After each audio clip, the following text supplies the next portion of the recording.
Bien que les âges du soleil soient le cadre de pratiquement tous les récits de Tolkien, le soleil ne se lève pas dans le ciel avant le 30e âge des Valar, soit quelques 30 000 années des mortels après la création d'Arda. Mais même en année solaire, la période est monumentale. À la fin de la guerre de l'Anneau et du Troisième Âge, pas moins de 7063 années des mortels s'étaient écoulées. Dans la première chronologie des Annales de Valinor, Tolkien écrit que 29 980 années des mortels après la création d'Arda, Melkor et Ungoliant mirent fin aux âges des arbres à Valinor et éteignirent leur lumière. Yavanna et Niena parvinrent à extraire de leurs restes desséchés une fleur d'argent, Isil de nacre et un fruit d'or, Anar au feu d'or, qui furent placés dans de grands vaisseaux forgés par Aoulé. Dans la 30 000e année des mortels depuis la création, ces vaisseaux étincelants qui devinrent la lune et le soleil furent emportés dans les cieux, et ils éclairèrent à jamais les terres d'Arda. De même que le ravivement des étoiles marqua l'éveil des elfes, le lever du soleil induisit l'éveil des hommes. Quand la première lueur de l'aube pénétra dans les yeux de ces derniers, ils s'éveillèrent à un âge nouveau. Car, comme Ilúvatar avait conçu la race immortelle des elfes au commencement du temps et les avait cachés sur le rivage de Cuiviénen, il conçut également la race mortelle des hommes et les cacha à l'est de la Terre du Milieu, en un lieu nommé Ildorien, le pays des suivants, au-delà des montagnes du vent. Par la force du corps et de l'esprit, ce nouveau peuple supportait mal à la comparaison avec les elfes. Il était constitué de mortels dont la vie, même comparée à celle des nains, était courte.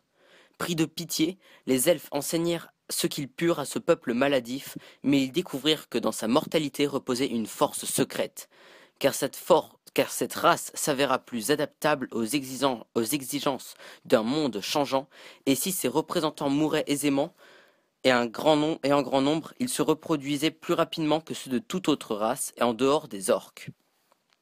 Des tribus de ces peuples errants voyagèrent dans tous les pays de la Terre du Milieu. Les meilleurs et les plus forts d'entre eux étaient les Edain, ceux qui entrèrent les premiers dans le royaume Eldar de Beleriand.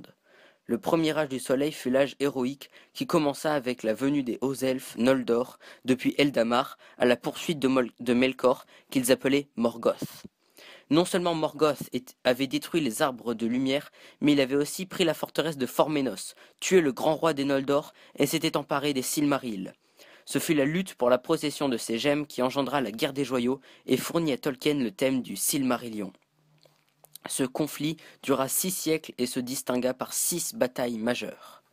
Morgoth anéantit les arbres de lumière, s'empara des Silmarils et s'enfuit à Angband quelques 20 ans des mortels avant l'aube du premier âge du soleil.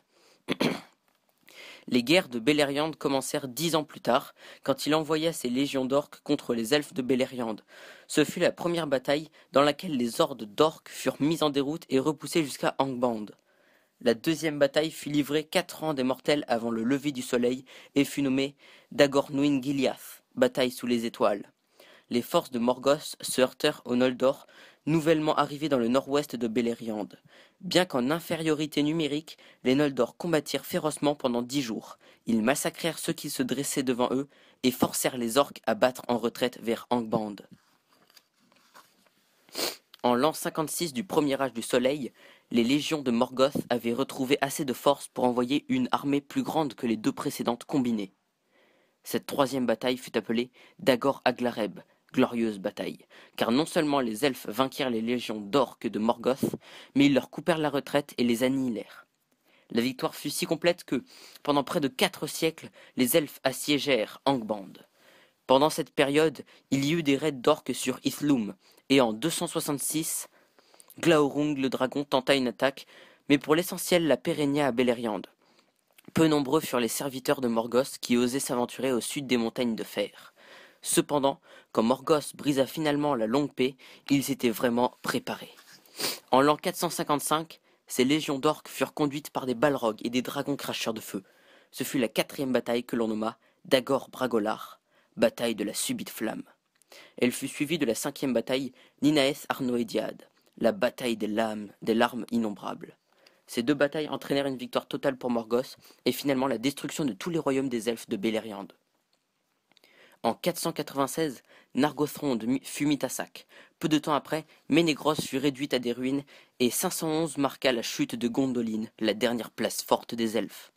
Pendant près d'un siècle, Morgoth maintint sa poigne de fer sur la terre du milieu. Les Valar et les Maillards ne purent plus tolérer sa cruauté et, en l'an 601, ils s'avancèrent une troisième et dernière fois pour faire la guerre à ce noir ennemi dans le cataclysme appelé Guerre de la colère et Grande bataille. Ce conflit fut si terrible que non seulement Angband fut détruit, mais également toutes les belles terres de Beleriand. Et Morgoth eut beau faire appel à tous ces monstres et démons, et même à une légion de dragons cracheurs de feu, il fut vaincu et exilé dans le vide pour toujours. Pourtant, cette victoire eut son prix. Beleriand était anéanti. Les montagnes de fer et les montagnes bleues furent brisées, et les grandes eaux pénétrèrent sur le continent. Tout Beleriand fut inondé et s'enfonça sous la mer occidentale. Ainsi se termina le premier âge du soleil.